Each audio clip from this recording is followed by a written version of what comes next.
মেক্সিতে rubber কিভাবে লাগাবেন সঠিক নিয়ম শিখে রাখুন। হ্যালো বন্ধুরা, অনেকে আছে মেক্সিতে রাবার লাগাতে পারে না। তো দেখুন, আমি আজকে আপনাদেরকে সঠিক নিয়মে দেখাবো কিভাবে আমি মেক্সিতে রাবার লাগাই। তো রাবার যতটুকু চওড়া রাবার হবে ঠিক ততটুকু আপনারা আগের থেকে ভাঙে নেবেন। তো ভাঙে নেওয়ার পরে সেলাই করবেন প্রায় 1.25 ইঞ্চি। আপনারা এভাবে রাবার দিয়ে মাপ দিয়ে নেবেন।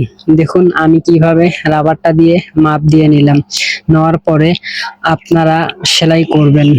তো সেলাই করার পরে দেখুন রাবারটা আমি কাটছি 5.5 ইঞ্চি রাবার। তো আপনারা 4.5 ইঞ্চি বা আপনাদের চাহিদা অনুযায়ী আপনারা রাবার কেটে নেবেন। তো দেখুন আমি স্পক দিয়ে কিভাবে রাবারটা ঢুকাইলাম। তো আপনারা এইভাবে ঢুকিয়ে তারপরে করবেন কি, উপরে একটা কাপড় বসিয়ে সেলাই করে নেবেন। তো আমি আগে একটি সিঙ্গেল সেলাই করে নিলাম। নেওয়ার পরে উপরে একটি ডাবল পার্ট দিব। তো দেখুন আমি ডাবল পার্টটি কিভাবে লাগাই। তো আমার এই কাজগুলো আপনারা বেশি বেশি করে দেখবেন যে আপনি একটা সময় আমার এই কাজগুলো শিখে যাবেন। তো দেখুন আমি কিভাবে ডাবল কাপড় লাগাইলাম। তো এইভাবে কাপড়টা লাগাইলে রাবারটা আরো সুন্দর হয়। তো এই কারণে আমি এভাবে কাজ করি। তো আপনারা যদি আগে রাবারের সাথে সাথে সেলাই করেন তাহলে দেখবেন যে রাবারটি লাগানোর সময় হয়তো রাবারের উপরে সেলাই পড়ে যায়। এই কারণে আমি কিন্তু আগে এরকম করে সেলাই করে নেই। তো আমার এই ভিডিওগুলো আপনাদেরকে কাছে কেমন লাগে তো আপনারা অবশ্যই কমেন্টে জানিয়ে যাবেন। আর আমি কিভাবে কাজ করি সেগুলো আপনাদেরকে দেখানোর চেষ্টা করি। আমি অত কঠিন পারি না, এই কারণে আমি আপনাদেরকে সেগুলো দেখাই না। তো যেহেতু আমি কাঁধে ডাবল কাপড় কাটছি, তো আপনারা আগে সিঙ্গেল সেলাই নিয়ে পরে উপরে একটি চাপ দিয়ে বসে দিবেন। এরপরে দুইটা কাপড় সমান করে একটি সেলাই করে নেবেন। কারণ গ্রামের মহিলারা অনেক পরিশ্রম করে। তো এখানে যদি আপনি ডাবল কাপড় না দেন তাহলে ওরা 1 মাস পড়তে পারবে না। কারণ গ্রামের মহিলা যে পরিমাণ পরিশ্রম করে আর যে পরিমাণ শরীর ঘামে, এই কারণে আমি কিন্তু এখানে ডাবল পার্ট দিয়ে দিই, কারণ ওরা বেশি দিন পড়তে পারবো।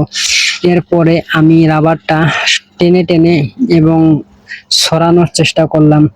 এরপরে আপনারা রাবারের উপরে দুইটা সেলাই দিয়ে নেবেন। তো দেখুন আমি কিভাবে রাবারের উপরে দুইটা সেলাই দেই। তো এই সেলাইগুলো দিলে রাবারটি আরো সুন্দরভাবে বসে যায়, তো দেখতেও অনেক চমৎকার লাগে। তো আমার এই ভিডিওটি আপনাদেরকে কেমন লাগলো অবশ্যই আপনারা কমেন্টে জানিয়ে যাবেন। তো এখন আমি কাট জয়েন দিব। তো মেক্সির কাট অনেকেই জয়েন দিতে পারে না। তো দেখুন যেহেতু আমি ডাবল কাপড় নিয়েছি, তো ডাবল কাপড় দিলে সুবিধা হবে আপনার একটাই, যে এখান থেকে আপনার কোনো কাঁচা বের হবে না, চতুর্পাশে পাকা হয়ে থাকবে। তো দেখুন আমি কিভাবে দুইটি পার্ট সমানভাবে সেলাই করে নিলাম। তো অবশ্যই আপনারা এখানে ডাবল সেলাই করে নেবেন। দেখুন আমার একটা কাট জয়েন দেওয়া হয়ে গেল। তো আমি কিভাবে জয়েন দেই সেটা অবশ্যই আপনারা খেয়াল করছেন। তো যারা খেয়াল করেন নাই, দ্বিতীয় যে কাট সেটা আমি জয়েন দিতেছি, অবশ্যই এগুলো ভালো করে খেয়াল রাখতে হবে। তো আপনি যদি ভালো করে খেয়াল রাখেন তাহলে দেখবেন আপনি আমার চেয়ে বড় দর্জি হয়ে যাবেন। দেখুন আমার কাট জয়েন দেওয়া হয়ে গেল। দেখুন এক পাশেও কিন্তু কাঁচা নাই এবং কত সুন্দরভাবে সমানভাবে বসে গেছে, এবং আমার এই কাঁধে কিন্তু সুতা উঠবে না। তো আপনারা হাতা যখন লাগাবেন তো মাঝখানে চাকান দিয়ে রাখবেন এবং মাঝখানে মিল করে আপনারা দুই সাইডে হাতা লাগাবেন। তো দেখুন আমি কিভাবে হাতা লাগাচ্ছি।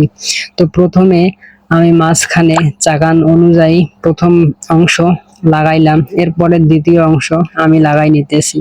তো আসলে হাতা লাগানোর সময় যদি আপনার মাঝখান ঠিক না থাকে তাহলে দেখবেন হাতা এক পাশে চলে যাবে।